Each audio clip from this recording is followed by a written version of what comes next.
le livre de Josué. Et je suis en train de me nourrir pendant ce mois-ci sur le livre de Josué. J'ai eu l'occasion également d'apporter cette parole, une partie de cette parole au culte de Poissy, auquel notre ouvrier qualité de présence ces jours-là. Et c'est un livre que le Seigneur m'a tient en ce moment beaucoup à cœur. Donc je veux partager avec l'Église ce passage, livre de Josué chapitre 1, verset 3, qui dit ceci. Tout lieu que tu fouleras la plante de votre pied, je vous le donne, comme je l'ai dit à Moïse. Disons-nous tous ensemble, tout lieu que tu fouleras la plante de votre pied, je vous le donne, comme je l'ai dit à Moïse. Alléluia. Le thème de ce soir que je vais vous apporter, c'est ce qui ton pied foulera. Nous savons très bien que fouler, le mot fouler, ça veut dire marcher sur quelque chose.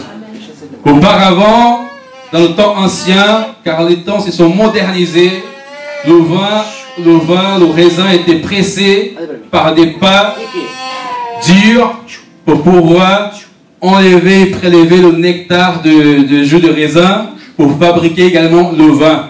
Donc il fallait fouler le raisin, écraser le raisin avec des pas fermes. Donc la série que je veux présenter à l'église ce soir, c'est premièrement la foi. Je veux parler également de courage. C'est un livre également qui nous parle de comme la façon que Josué a marché avec Dieu, le combat qu'il a combattu avec le Seigneur de son côté, et la victoire du peuple de Dieu. Alléluia. Nous savons que Dieu il a une promesse pour Josué. Nous savons qu'il nous appartient également désormais de fouler la terre, fouler de nos pieds, fouler par les moyens que Dieu nous donne. Et ce moyen-là, c'est le moyen de la foi. Josué, dans ces moments-là auxquels Dieu lui parla, c'était un moment, nous savons très bien qu'il y a eu un homme avant qui a précédé Josué, un prophète appelé Moïse. Moïse, il a eu un appel de Dieu extraordinaire, n'est-ce pas? Moïse, il a eu un appel de Dieu auquel le Seigneur s'est présenté à Moïse par le buisson ardent en feu. Il a fut le seul homme à connaître le nom de Dieu. Dieu, quand il s'était présenté à Moïse, il est venu, il a dit, je suis celui que je suis. Et en plus de ça, Moïse était le seul prophète, selon la Bible, à parler à Dieu face à face. Dans nos jours, il y a une petite parole en anglais que j'ai appris, n'est-ce pas, quand nous sommes en train d'apprendre un peu d'anglais, parce que nous devons à chaque fois avancer dans la vie. Il y a une petite parole que j'ai remarquée dans le métro, dans une revue, dans un journal, qui dit B2B. Ça veut dire face à face en anglais. Donc, Moïse avait cette relation B2B avec Dieu. Il avait une relation face à face avec Dieu. Mais quel homme de la Bible a eu cette relation face à face avec Dieu? Seulement les disciples, n'est-ce pas? Face à face avec Jésus, car celui qui a vu le Fils a vu le Père qui est dans le Fils. Loué soit le nom de l'Éternel. Nous voyons que la promesse qui s'était mise sur cet homme-là, Josué, c'était une promesse de pouvoir conquérir la terre promise. Mais auparavant, le leader du peuple d'Israël était Moïse. Moïse était désigné par Dieu pour pouvoir enlever le peuple de la captivité en Égypte. Une fois que le peuple a été libéré de la captivité, Moïse a eu cette opportunité d'être à la tête du peuple d'Israël. À l'époque, il a eu plus de 2 millions de personnes qui Moïse était le leader. Car Dieu était avec Moïse parmi des signes, parmi des prodiges et parmi des miracles. Nous voyons que quand Moïse a eu l'opportunité de pouvoir s'enfuir dans le désert avec le peuple de Dieu, derrière il y avait Pharaon et de l'autre côté il y avait la mer Rouge. Donc il n'y avait plus de sortie pour Moïse. Moïse pouvait compter seulement avec l'aide de Dieu, avec le soutien de Dieu. Parfois, nous n'avons plus de sortie, vous savez. Parfois, nous n'avons plus d'espoir. Parce que derrière, il y a les ennemis qui nous persécutent. Et devant nous, il y a un obstacle. Chaque fois que nous sommes dans le cheminement de la foi, il y aura l'ennemi derrière et l'obstacle devant. Mais avec Dieu et avec Jésus, nous ferons des exploits. Alléluia. Amen. Avec Jésus, nous allons avancer. Quand tout peut paraître perdu, quand tout peut paraître la la fin de toutes choses, Dieu dit à Moïse, touche-le Moïse. Touchez avec ton bâton de l'autorité que je t'ai donné Moïse. Touchez-le Moïse, touche à l'eau. Et la parole de Dieu mentionne que l'eau de la mer s'était ouverte en deux et le peuple de Dieu a traversé la mer Rouge à pied sec. Et quand ils sont arrivés de l'autre côté, les ennemis qui persécutaient le peuple de Dieu ont été anéantis par la puissance de Dieu. Ça veut dire pas, mes bien-aimés en Christ Jésus, que tous ceux qui vous persécutent seront anéantis par votre Dieu. Tous ceux qui vous persécutent seront anéantis pour la gloire de Dieu. Et nous voyons que quand Moïse arriva dans un certain âge, Dieu l'appela dans la montagne sainte de Dieu. Il lui fait voir la nouvelle Canaan. Malgré la demande de Moïse pour pouvoir rentrer dans la nouvelle Canaan, malgré la demande de Moïse pour pouvoir rentrer dans la promesse de Dieu, il a dit, mais Seigneur, j'ai marché toutes ces années avec le peuple. J'étais toutes ces années en train de te servir en tant que serviteur. Et tu ne me laisseras pas rentrer dans la terre promise. Non, Moïse, je te laisserai contempler la terre promise. Mais rentrer, ça sera avec quelqu'un d'autre. Ça sera la responsabilité de quelqu'un d'autre. Ça veut dire que Dieu avait choisi quelqu'un déjà pour pouvoir être le remplaçant de Moïse. Moïse maintenant contempla la plaine de l'autre côté. Il voit Canaan, la terre promise, la terre qui menait le lait et le miel. La terre que Dieu avait promis à Abraham, à Isaac et à Jacob. La terre promise de l'Éternel. Nous tous, nous voulons rentrer dans la terre promise, n'est-ce pas? Amen. Nous tous, nous voulons rentrer dans cette terre qui menait le lait et le miel. Amen. Mais pour rentrer dans la terre promise, nous devons s'y sanctifier. Amen. Pour rentrer dans la promesse de Dieu, nous devons s'y sanctifier pour que nous puissions conquérir le pays, la nouvelle Canaan. Et dans ce moment, Dieu choisit un certain homme appelé Josué, fils d'Inun. Le nom de Josué, en hébreu, veut dire Joshua. Joshua veut dire le sauveur. Donc maintenant, Dieu choisit un sauveur qui va faire pour que le peuple rentre dans la promesse de Dieu. Amen. Maintenant, Dieu choisit un homme expert dans le combat.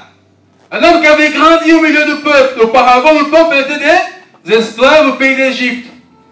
Mais au fur et à mesure du temps, le peuple s'était forgé et est devenu un peuple combattant, un peuple guerrier. Avant des esclaves, Dieu l'a transformé dans un peuple guerrier. Avant, nous étions des esclaves dans le monde, enchaînés par les choses malignes, mais Dieu maintenant nous fait des guerriers dans son camp. Le camp des dieux.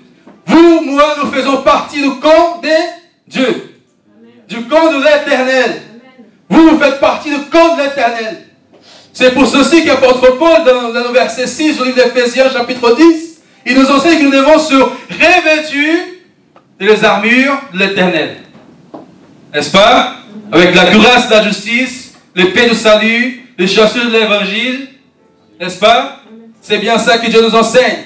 Et maintenant, Josué, il a été désigné par Dieu. Il est présenté devant le peuple comme le remplaçant de Moïse. Cet homme-là qui était expert dans le combat, fils d'Inun. Et Dieu, de la même façon comme il parla à Moïse, nous voyons dans le chapitre 3, le livre d'Exode, chapitre 3, verset 12, que Dieu dit à Moïse qu'il serait avec lui partout où il irait. Dieu aussi s'y présenta à Josué, le nouveau commandant, le nouveau leader de Israël. Il dit ceci dans le chapitre 9, dans le chapitre 1, verset 9, il dit ceci: ne je t'ai pas donné cet ordre, fortifie-toi et prends courage. Ne t'effraie pas et ne t'épouvante pas, car l'Éternel ton Dieu est avec toi partout où tu iras. Mais Josué, il avait déjà vu des prodiges et des miracles. Josué avait vu la mer ouvrir en deux. Josué avait vu que Dieu avait donné la providence, Jéhovah Jireh, le Dieu de la providence. Le Dieu de la providence plutôt. Qui avait donné la manne au peuple pendant tout le chemin. La caille également pour pouvoir nourrir la viande, la protéine pour pouvoir nourrir son peuple. Et également, Dieu a fait jaillir l'eau de la pierre, cette rocher qui signifie Jésus-Christ, notre Seigneur, l'eau de vie qui nous donne à chaque moment que nous avons besoin de ce lot-là. Jésus, il nous donne parce que l'eau, c'est une question des survivances, n'est-ce pas? L'eau, c'est une manière de survivre. Nous ne buvons pas de l'eau parce que nous avons besoin, nous buvons de l'eau pour pouvoir survivre. Nous avons besoin de Jésus pour survivre. Amen. Nous avons besoin de Jésus pour pouvoir vivre et continuer ce chemin-là. Et nous voyons très bien que quand Josué était devant le peuple, quand Josué était le ton qui leader, maintenant Dieu lui parla en disant: où tu foudras les plantes de tes pieds, je te le donnerai comme j'ai dit à Moïse, comme je le promis à Moïse. Ça veut dire que maintenant Josué a pris confiance en l'Éternel, plus de ce qu'il avait déjà. Maintenant il va avancer parce qu'il sait qu'il y a un Dieu puissant qui est dans son côté. Maintenant il va avancer parce qu'il sait que Dieu sera de son côté pour pouvoir nous faire conquérir le pays du Canaan. Louez cela dans l'Éternel. Le peuple dans l'époque, mes bien-aimés, il savait qu'il fallait atteindre des objectifs. Ils savaient où ils étaient auparavant dans l'Égypte. Ils savaient d'où ils avaient sorti. Mais quand le peuple, le jour arrivé déjà auquel Josué était à la tête, ce n'est plus la même quantité des 2 millions de personnes. C'est déjà 150 000 personnes qui étaient avec Josué et avec Caleb, son compagnon de combat. Parce qu'ils s'y sont plaignés de Dieu. Ils ont dit à Moïse pendant l'époque qu'ils étaient au désert: mais si nous étions en Égypte, certainement nous aurons mangé, de quoi boire. Donc Dieu, il a dit des générations incrédules: vous ne rentrez pas dans la terre promise, mais vos fils rentreront dans la terre promise. Donc dans ce moment-là, Josué, il était plus devant 2 millions de personnes, mais devant environ, on estime 150 000 personnes qui devaient rentrer et attendre la terre promise. Mais pour pouvoir entrer dans la terre promise, mes bien-aimés au Christ Jésus, il faut s'y sanctifier. Alléluia. Il faut s'y revêtir de l'armure du salut, l'armure de la sanctification, sans laquelle personne ne pourra voir Dieu.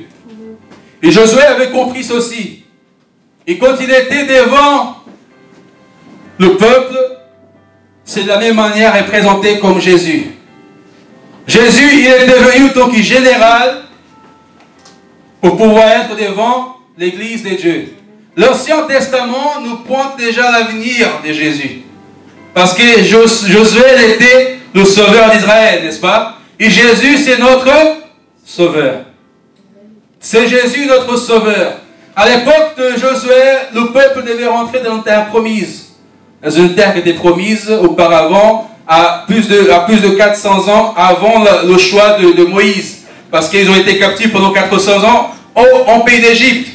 Et nous avons remarqué que maintenant, Dieu veut accomplir cette promesse. Mais Moïse n'était plus là. Le chef n'était plus là. Maintenant, c'était Josué qui était présent.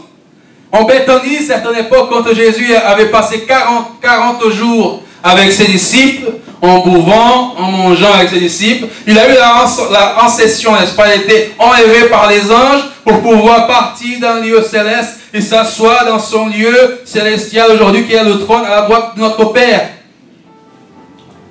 Jésus a dû partir, comme Moïse aussi également a dû partir. Maintenant le peuple ne savait plus quoi faire. Il comptait seulement avec la promesse de Dieu sur la vie de Josué. Il comptait avec la promesse de Dieu de pouvoir rentrer dans la terre promise. Et nous avons une promesse également. De rentrer pas dans la nouvelle Canaan de l'époque d'Israël, mais dans la nouvelle Jérusalem.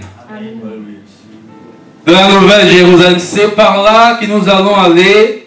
C'est dans ces lieux que nous allons habiter. C'est la nouvelle Jérusalem de Jésus. Vous savez, peu importe la taille des ennemis. Parce que pour pouvoir attendre l'autre côté de la rive, le Jordan, il fallait traverser. Et à l'époque, la parole de Dieu mentionne que le Jordan, il était en crue. Ça veut dire que la rivière débordait. Il y avait la puissance de l'eau. Vous savez, la rivière du Jordan, c'est le monde auquel nous vivons, qui veut nous empêcher d'avancer. encore un obstacle. Mais Jésus, encore une fois, il parle avec son serviteur. En disant, envoie premièrement les sacrificateurs avec l'arche de l'alliance. Au moment où il foulera la plante des pieds au bord du fleuve, il s'ouvrira en deux. L'arche de Dieu représentait la présence de Dieu au milieu de son peuple. Ça veut dire que pour pouvoir avancer, il faut que Dieu soit en premier.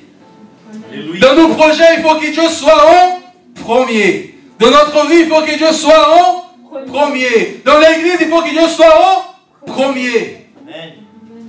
Au moment où les saints sacrificateurs se sont arrivés avec l'arche de l'alliance, le Jourdain s'était ouvert en deux. Le peuple était derrière. Mais il y avait encore un deuxième obstacle. Il y avait Jéricho juste en face.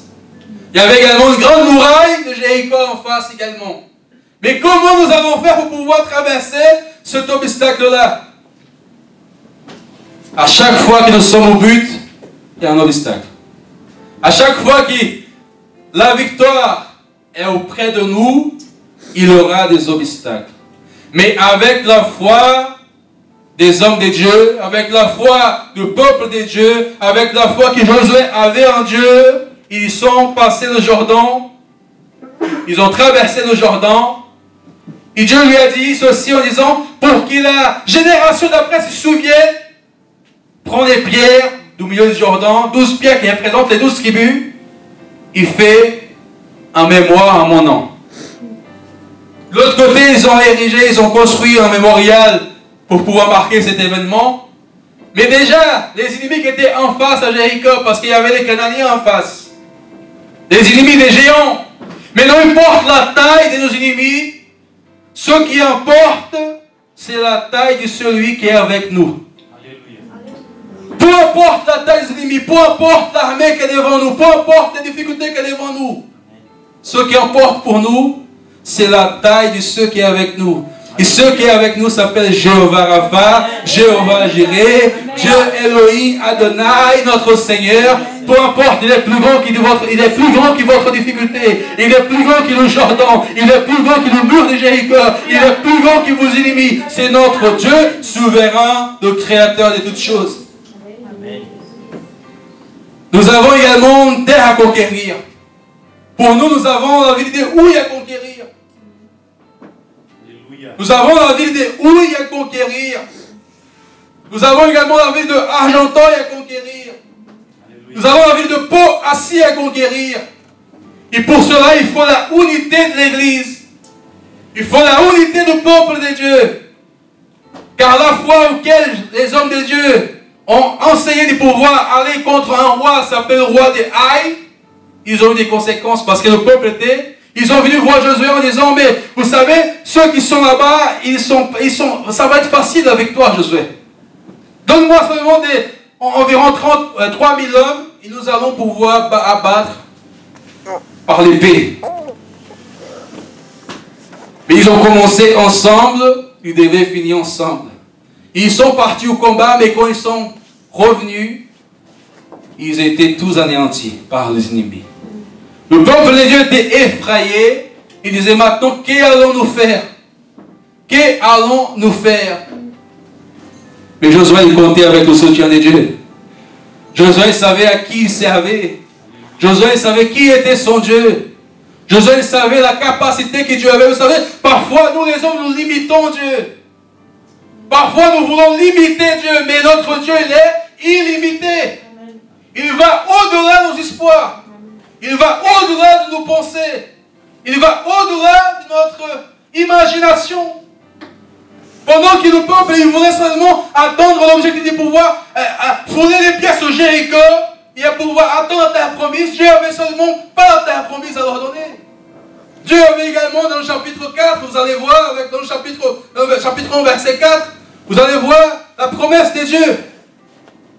Dit ceci, vos frontières s'étendront depuis le désert et le Liban, et voici jusqu'au grand fleuve, le fleuve de l'Euphrate, tout le pays d'Hittite, et jusqu'aux grandes mers, le soleil couchant. Pendant que Josué voulait seulement attendre la nouvelle Canaan, Dieu il voulait beaucoup plus grand. Dieu il voulait beaucoup plus grand. Si vous tous avez une Bible, vous avez une carte biblique dans l'époque de Josué, vous allez voir l'extension que Dieu avait. Vous allez voir la dimension seulement du Canaan qui était limitée, mais Dieu avait beaucoup plus de lieux à conquérir. Ce n'est pas seulement la ville d'Iwi que nous allons conquérir. Amen. Ce n'est pas seulement la ville d'Argenteuil que nous allons conquérir. Amen. Ce n'est pas seulement la ville de Poissy que nous allons conquérir par la foi en Christ Jésus. Alléluia. Mais c'est la France tout entière. Amen. Amen. Le peuple de Dieu, s'ils sont unis, si nous sommes ensemble, nous allons conquérir le pays qui sont habités par les Amalécites, habités par les Philistins, habités par les Cananéens, parce que Dieu nous a promis. Dieu a dit, là où vous mettrez vos pieds, je vous donnerai en possession. Amen. 5 rois sont venus combattre Josué. 5 rois sont venus combattre l'homme de Dieu. Et la parole de Dieu nous enseigne aussi par un chemin, et ils viendront. Mais par 7 chemins, ils devront se enfuir. Les rois sont venus contre Josué pour combattre le peuple de Dieu. Mais quand ils ont trouvé Dieu devant cette armée, ils se sont fuis. Mais par contre, ils se sont cachés dans les cavernes. Vous savez, nos ennemis, ils viendront, ils se fuiront également, ils partiront parce que notre Dieu, il est fort, il est puissant. Mais ils seront toujours cachés dans les cavernes. Nous ne le voyons pas, mais ils sont là. Nous ne le voyons pas avec nos yeux charnels, mais ils sont là cachés quelque part. Ils attendent seulement une opportunité pour pouvoir venir encore nous combattre. Et quand ils viendront nous combattre, nous serons sanctifiés par la parole, nous serons élevés par Dieu, nous serons protégés par Dieu, et Dieu nous fera avoir la victoire au nom de Jésus. Il y a des rois qui oppriment cette ville, il y a des rois de ténèbres qui oppriment cette ville de Huy, cette ville de Argenteuil, la France tout entière en général, mais nous allons la conquérir au nom de Jésus. Amen. Nous allons avoir la victoire au nom de Jésus. On avance cette vision qui est de conquérir le pays qui nous appartient par droit. Vous savez, quand Josué il a passé le fleuve avec le peuple tout entier, quand il est arrivé de l'autre côté, il envoie deux hommes pour pouvoir espionner, pour pouvoir regarder un peu les tactiques de guerre des Cananéens.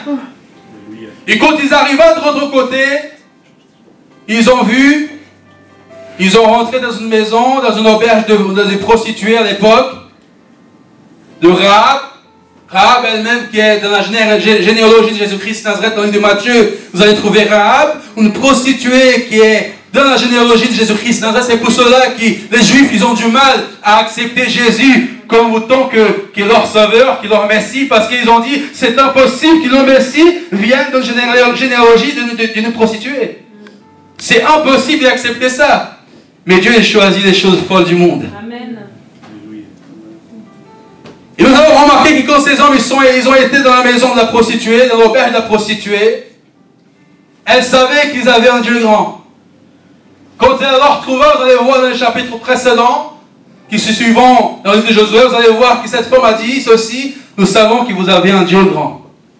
Nous savons que Dieu, il est avec vous. Nous savons que votre Dieu a ouvert la mer en deux. Et le peuple dans leur cœur, ils ont peur. Ils savent le Dieu que vous servez. Ils ont entendu parler de Dieu qui vous a nourri pendant des années dans le désert.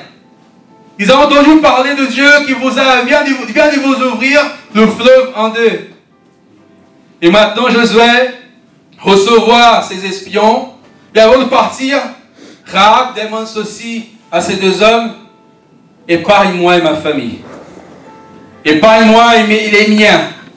Ils ont dit ceci: mais pour qu'on puisse retrouver ta maison, Rahab, il faut que tu attaches dans ta fenêtre un filet de couleur escarlate, rouge escarlate.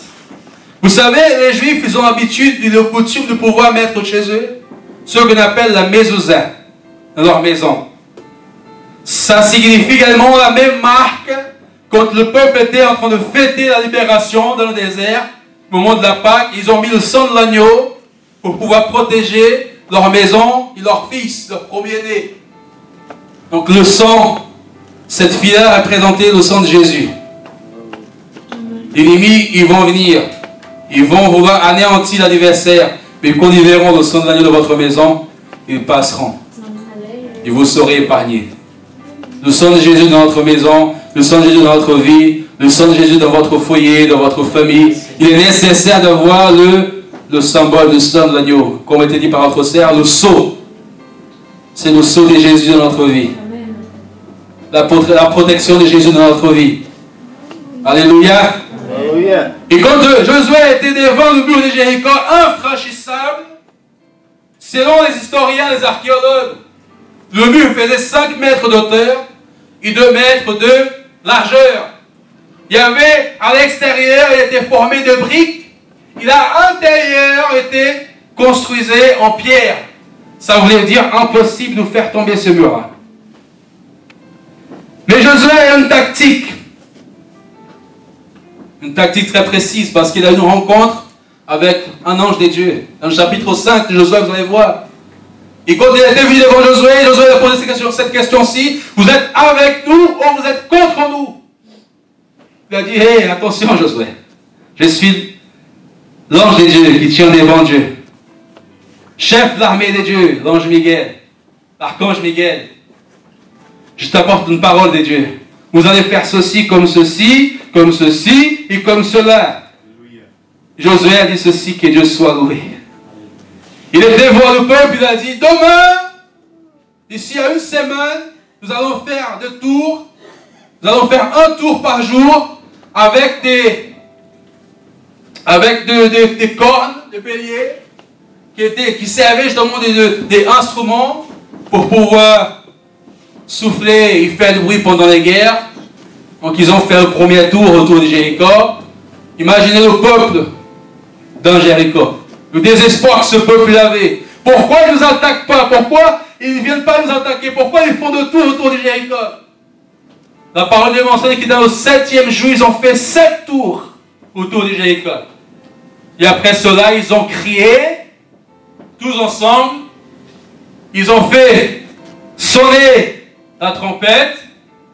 Et le mur s'était emballé devant eux. Selon les archéologues, ils ont dit que dans ces lieux-là, il y a une faille géologique. Mais pour moi, c'est la puissance de Dieu. Pour moi, c'était Dieu, à ce moment-là, qui a fait ébranler le mur devant tout le peuple d'Israël pour dire, je serai avec vous, comme j'avais promis à Moïse. Je serai avec vous jusqu'à la fin du monde. Jésus nous a promis cela, n'est-ce pas? Qu'il serait avec nous jusqu'à la fin du temps, jusqu'à la fin des siècles, jusqu'à la fin du monde.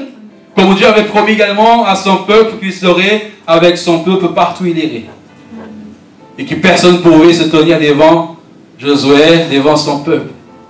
Même s'il y aura des obstacles dans notre vie, ces obstacles-là vont tomber au nom de Jésus. Amen. Le mur de Jéricho va tomber au nom de Jésus. Et nous allons traverser, nous allons attendre notre objectif qui est un nouvel Canaan. Nous allons attendre notre objectif qui est pouvoir anéantir les ennemis par la foi, par l'intersection. Notre ennemi, ce n'est pas charnel, n'est-ce pas, mais c'est spirituel. Satan, il est là, il est dehors. Il nous observe. Il voit ceux qui ont fait, ceux qui prient, il voit ceux qui jeûnent, il voit ceux qui... Ils connaissent. Il nous connaît également. Même pendant que Dieu nous connaît, Satan aussi, il nous connaît aussi. Il sait si nous sommes des combattants véritablement. Il sait si nous sommes dans une vie de sanctification.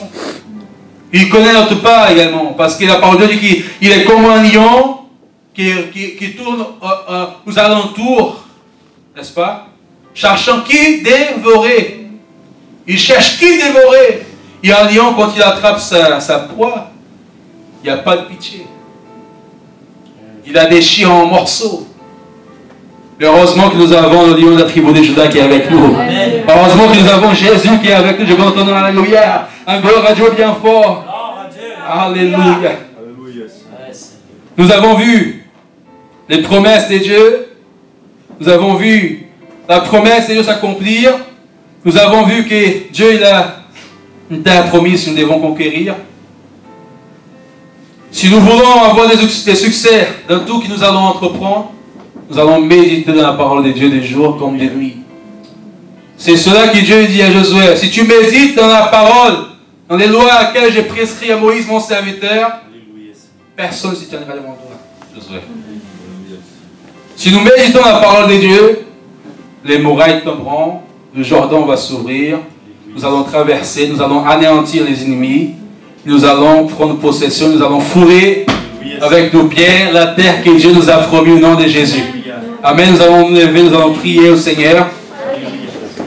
Nous allons courber notre tête, nous allons prier à Dieu, nous allons parler avec le Seigneur, et nous allons achever ce culte-là, et nous allons avant bénir Dieu, bénir notre Seigneur, et le remercier. Nous allons prier tous ensemble. Amen. Notre Dieu, notre Père, tu n'as pas changé. Oh, tu n'as pas changé, Seigneur, tu n'as pas changé. Tu es le même hier, aujourd'hui, et éternellement, Seigneur. Oh, nous savons que tu es ici ce soir, Seigneur. Nous savons que nous allons conquérir ces villes. Nous savons que nous allons traverser le Jordan. Nous savons que nous allons voir le mur s'embraler devant nous. Le mur de Jéricho va tomber au nom de Jésus.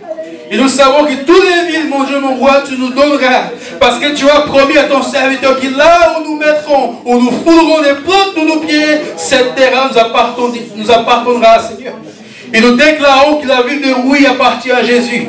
Nous déclarons que la ville de Poissy appartient à Jésus. Nous déclarons que la ville d'Argenteuil appartient à Jésus. Nous déclarons que la France tout entière appartient à Jésus, au nom de Jésus. Et nous allons être plus que vainqueurs au nom de Jésus. Avec Jésus, nous savons que nous allons faire des exploits. Nous te prions ce soir. Nous te remercions pour ta parole. Et que nous puissions être édifiés et faire changer notre raisonnement, notre pensée. Et que cette parole qui était prêchée ce soir, mon Dieu, mon roi, ne puisse pas être seulement dans notre mentalité, mais que nous puissions mettre en pratique tous les tactiques pour pouvoir attendre la terre promise que tu nous as promis. Et cette terre promise, c'est Paris, c'est la ville de Huy, c'est la France tout entière. Et nous allons conquérir. Le peuple de Dieu va conquérir au nom de Jésus. Nous te bénissons et nous te remercions, mon Dieu, mon roi, au nom de Jésus, notre Sauveur. Et nous disons tous ensemble, Amen. Que Dieu vous bénisse.